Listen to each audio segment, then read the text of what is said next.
Yeah, just don't look into the camera. I'm not looking at the camera. You just did. I did not. How do you want me to sit? Like this? Just sit how you'd sit normally. This is how I'd sit normally. Right, okay, so, Mr. Vale. Oh, please, Noah. Noah Vale. Yes? Right, okay, so, Le Proverbeal, huge success overnight. What's your secret? Well, thank you for asking me that question, Raquel. Sorry, no, it's Rachel. Yes, but Raquel sounds nicer. Does it? Everything sounds nicer in French. It is a technique I learned during my tenure in the Foreign Legion in the late 80s, where I had a bosom buddy named Guillaume, who used to spit black tobacco into a tin and had lost 2 limbs to gangrene in the Crimea, but could still make "Je n'ai vraiment plein le cuir" sound positively like an angel on heat. And so the Proverbeal became Le Proverbeal. Exactly! And Dave from Dagenham on Concierge became Pierre from Provence, with a very neat moustache. And Richard in the cloakroom has had all manner of acutes shoved into his name. And how are the staff finding the sudden change of nationality? What you have to understand, Raquel, is that Le Proverbeal is the theatre of failed dreams. Everyone that works here is an actor or a poet or a dancer of some sort or other. Mostly other. I'm just giving them a chance to perform. Would they see it that way?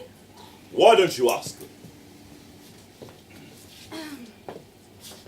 First impressions of Noah Vale. Arrogant, rude, brusque, a total messiah complex. But, you know, I'm not here to make friends. I'm here to make great TV. Everyone in London is talking about this restaurant, and this could be real money we're talking. Plus, well, a character like that, audiences love a hate figure. When people first encounter un génie, French for a genius, they might first find their method somewhat unorthodox. But I like to think of the Proverbeal as my ark, and I'll do whatever it takes to keep my staff afloat.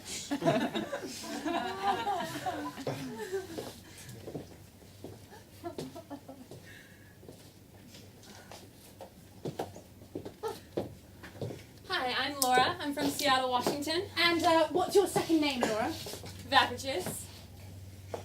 Laura Vavrages. Yes, my parents had a bitterly cruel sense of humor. Right. And how has your role changed since Noah took on as general manager? Well, I've actually been given the role of a customer. I am sexy French woman, and I have to sit at the bar on Wednesday afternoons wearing Chanel sunglasses, provocative shoes, and sipping a glass of Sancerre. I must give an impression of mystery, of having suffered the great Parisian love affair in 1994. That can never be rekindled. And of enjoying Roman Polanski films. And how are you finding this? Well, if I'm honest, it wasn't quite what I was expecting. But Noah gives you a lot of creative leeway with your character. I'm calling mine Mathilde and basing her backstory on the early volumes of Proust. Right. And you'd attribute this as the sole reason for Le Proverbeal's success. That and the new menu.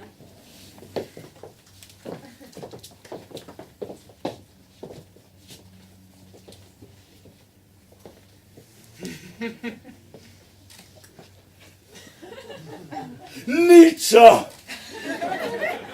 19th century German philosopher. Pizza! Globally popular Italian foodstuff. If we place them together, then we have Nietzsche's pizzas. Et voila!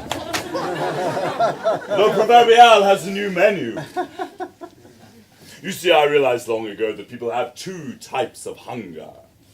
The hunger to appear intellectual and actual hunger. I have simply combined the 2.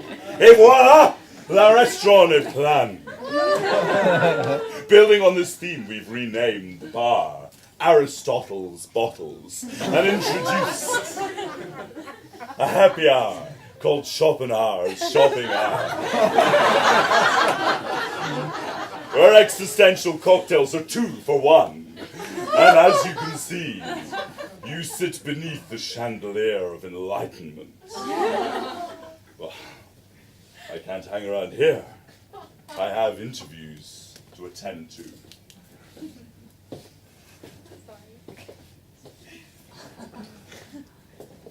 My name is Joe. I graduated like 6 months ago. Sent out a million CVs, got no callbacks. So here I am, trying to become a bartender at Aristotle's Bottles. I kind of really need this job. No money left. That's it, really. Just Joe. Oh my God, Joe, how are you? I haven't seen you since uni. What have you been up to? Are you still working on those funny little rhymes? I'm still rapping. Oh. Is there a large market for gay rappers? Well, no, but we're not going to change anything if we always conform to other people's ideas. Yeah, but you'll make more money. I am still on TV, obviously, loving it, living the dream. How's your boyfriend?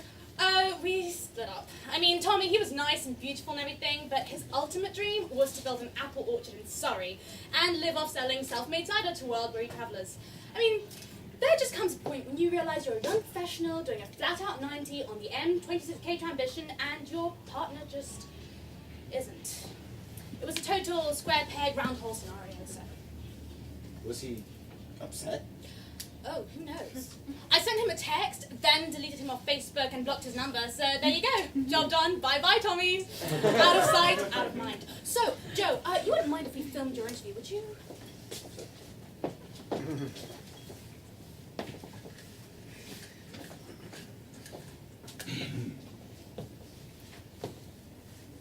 I have a particular interviewing technique, whereby I ask a series of incredibly difficult questions designed to unsettle the candidate, whilst at the same time I appear to be taking copious notes. I am in fact drawing a highly detailed map of Papua New Guinea. It has seldom failed in all my management career. Joe!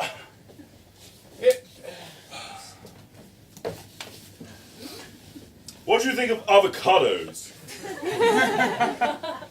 Nice. What's 9 times 5? 45? Are you gay? Pardon? Before you answer that question, Joe, I want you to understand that I consider myself a liberal fellow. I've been known to flick through the pages of The Guardian, but somebody once told me that homosexuals can't drive or read maths, and would you really want someone like that working at a bar? Yo, I'm not gay. And would you really want someone who can't drive or read maps working behind a bar? I don't think it's true to say that all gay people can't drive or read maps. And that's exactly the answer I wanted to hear. I couldn't care less whether or not you're gay. All I care about is that the people at Le Proverbeal stand up for their values. Truth, bravery, and honor. That's what we're about. Capiche? Yeah. Formidably. What do you think of the name Jean-Claude? Joe, sorry, can we grab a quick word? Yeah, yeah. So on the plus side, you got the job. Yeah, that's good. But you had to deny everything about yourself in order to get it. How does that make you feel?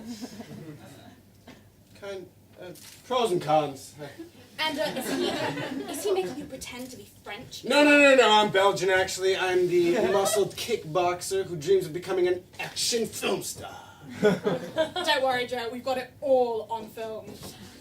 He didn't actually do anything wrong, Rachel. I mean, he tested me. I should have just been honest, but I needed the job. A quick edit, Joe, and no veil will be hung out to dry. That wouldn't be true, though, Rachel. Joe, just sign these release forms. We'll take care of the rest.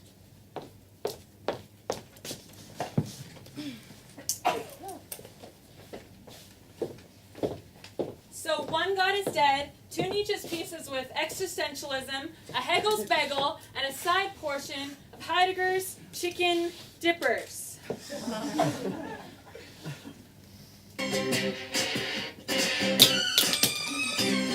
Baby, can't you see?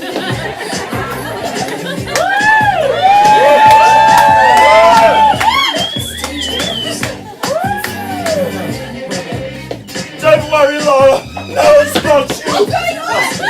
She's just having one of her turns. There's nothing to worry about. It's probably best she explains the condition to herself later, when she's recovered.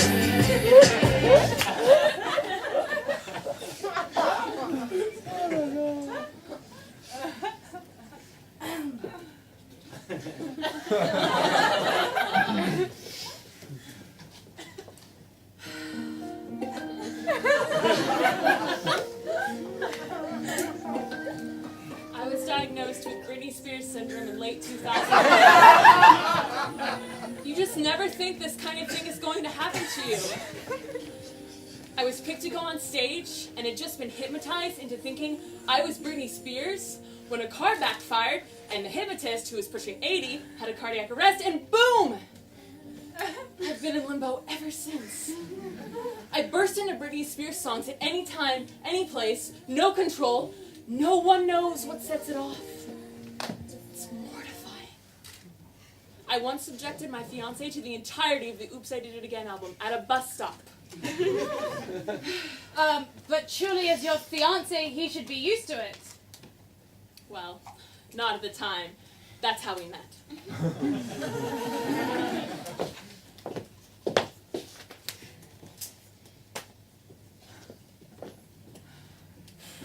Britney Spears syndrome is not a real condition.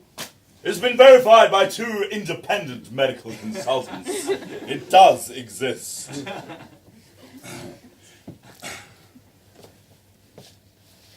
Care for a Gandhi's brandy? What's it got to do with Gandhi? Well, it's a spirit, isn't it? I don't drink when I'm working. I'm a professional, okay? A professional is not a thing in and of itself, Raquel. Merely the summation of its said profession. My profession is hospitality. So please, drink with me. How long have you indulged her in this? If you mean, how long have I known? Well, it was ever since she subjected Lord Norman Foster to the whole of work, bitch. It was a minor miracle he didn't sue. And why don't you sack her? What you have to understand, Raquel, is that you can't just give up on somebody because of Britney Spears syndrome. You're what? 23? 24? You think you have the real world sussed? Well, let me tell you. Go serve in the Foreign Legion, and then tell me about the real world. Did you see very bad things there? Awful things. Terrible things. Like what?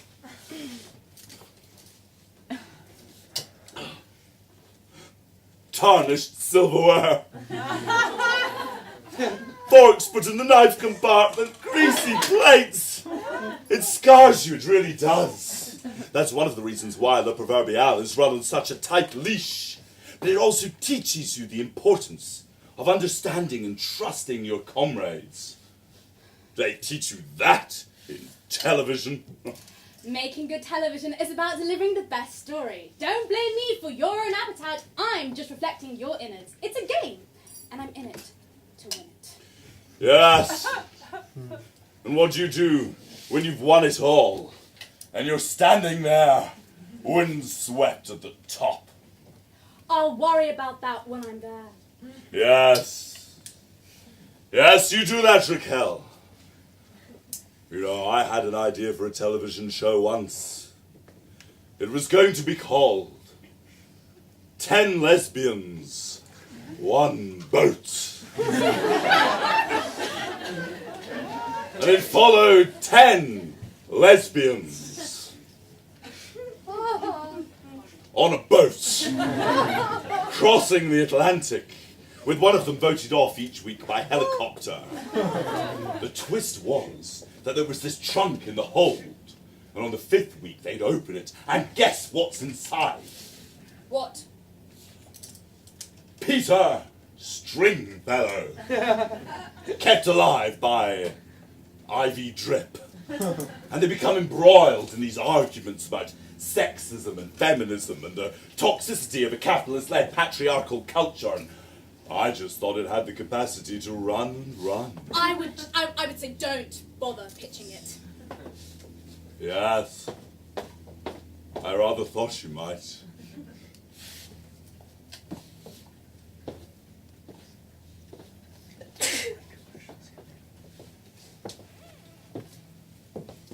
What did I do before Le Proverbeal? I knew Noah from before, of course, when I'd been a roving ecstasy dealer.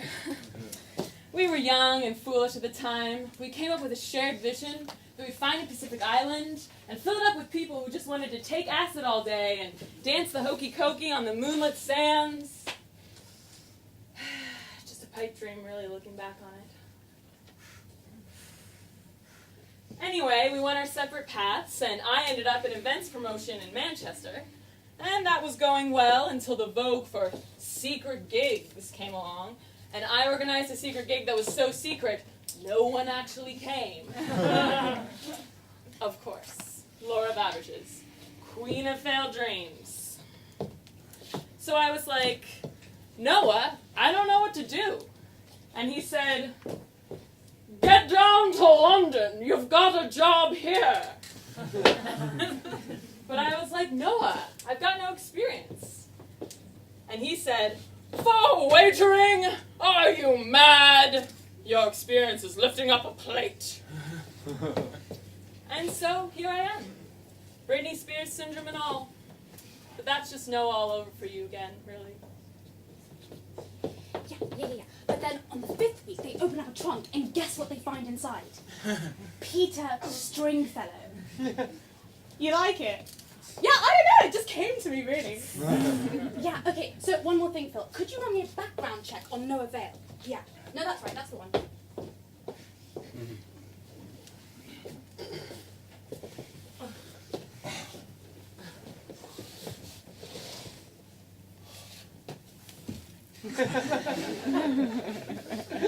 An existential cocktail, please, Jean-Claude. It's been a long day. Sure. What's an existential cocktail? Nobody really knows.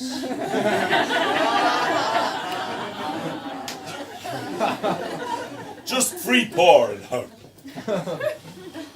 What do you want to be, JC? B? Yes, as in everybody here wants to be something else. What's your dream? I'm a rapper, actually. Oh, what do you rap about? Freedom, diversity, the modern age. Could you think of any rhymes about fish? Fish. Schmish. Maybe, I don't know. We're thinking of having Fish Friday soon with in-house bands, Sushi and the Banshees. Perhaps we could get you up on stage with them. Yeah, I could give it a go.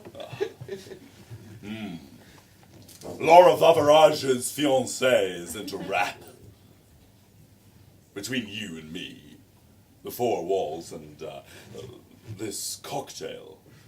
That's one of their problems at the moment. The wedding song.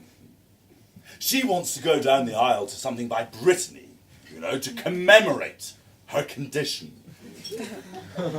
You'll never guess what he wants. What? 99 problems, but the bitch ain't one. I mean, really? Is the age of romance completely dead? Look at her! A vision of loveliness, folding napkins. Some things in life just aren't fair, young man. Do you like her very much? When she lived in Manchester, I used to go up every weekend just to glimpse the green lights winking at the end of her dock. Yo, ain't that from The Great Gatsby? I don't think so. Not in Manchester. But she has her delicate condition. The worst thing for me would be to make it worse. I hear things about her fiancé that make my blood boil. That he sells tickets to return to the Britney Spears impersonator. But what can you do? She's marrying the man. I can be here to listen and to advise. I suppose that'll have to do me.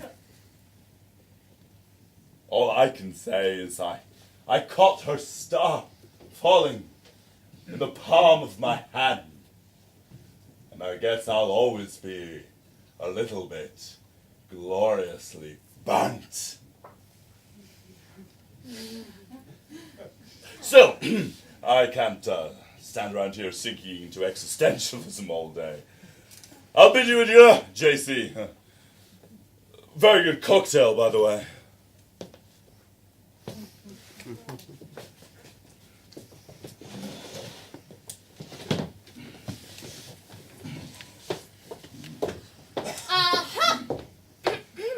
Ah, Raquel! You're just in time to join us for a tasting of Sartre's Taramasolata. Laura feels there's more being than nothingness in it, which is always a plus. Telling everyone you were in the Foreign Legion. You were a cook! I beg your pardon, Raquel! I was a chef! And what happened to the last general manager? It was an unfortunate set of circumstances. But if it hadn't happened, we'd never have had our current run of prosperity. Pretty story. But really, he abandoned a sinking ship that was falling apart at the seams, didn't he? Noah, did he abandon us? When I spoke to him, he said you were all as loony as a squirrel's nuts. Are we mad? Or are we the last bastion of sanity? Everyone here is pretending to be something they're not. As is the majority of the Western world. Sleepwalking its way through the sludge of mediocrity.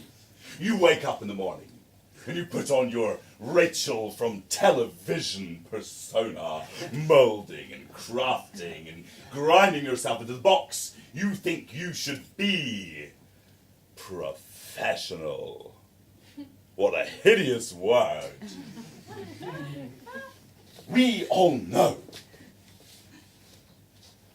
that we're pretending to be something else. We can see the gaps, and that makes our real selves realer. Do you see? That's not how you run a business! I'm not running a business, Raquel. At least not as you imagine it. The Proverbeal is a community masquerading as a restaurant.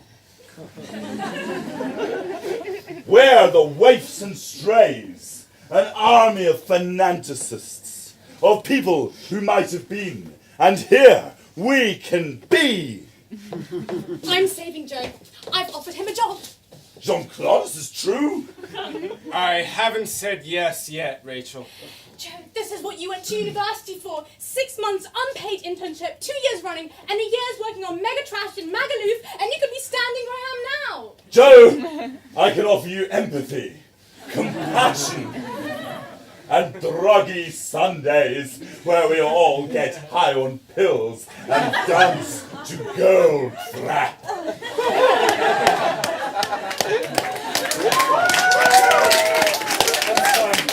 I can't do a 6-month unpaid internship. Joe, you can't throw this opportunity away. Let the boy speak for himself, please, Raquel. It's Rachel! Yes. Yes.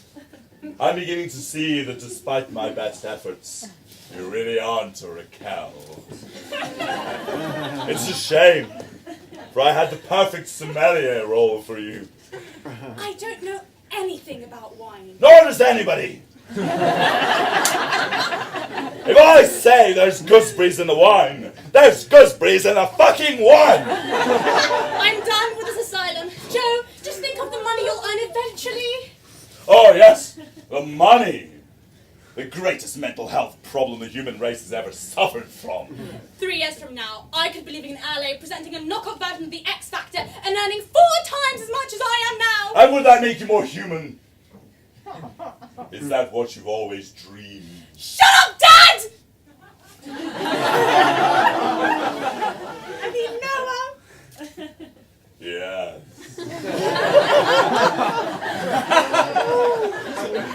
Because it was Daddy, wasn't it? We told you that this was what your life meant. The numbers in your bank balance. Daddy.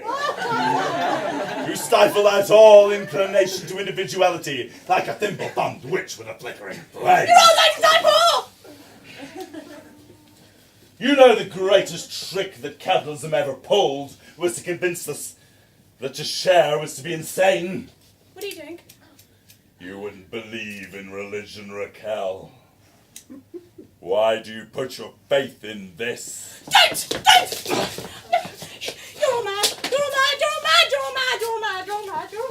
Oh dear, Raquel, it seems you got your fingers burnt. You could have given that money to We charity! wouldn't need charity if we changed the system. Noah, good luck with seeing yourself on television. I think you'll need it. Joe, this is your last chance. I didn't sign them. What do you mean? The release forms. I didn't sign them. Okay. Good luck with Looney Tunes and Naughty McNutjob for the I rest think of Robbie your should life. have Serious? and And by the way, he's gay! I always knew he was gay, Raquel. He wrote it on his CV. Gay rapper. Just underneath, I am a very rabid typist. When I've made my 25th million, I'll come back here and you'll still be making your stupid fucking pizzas! Ah! I rather fear the young lady missed the point. Anyone for brandy?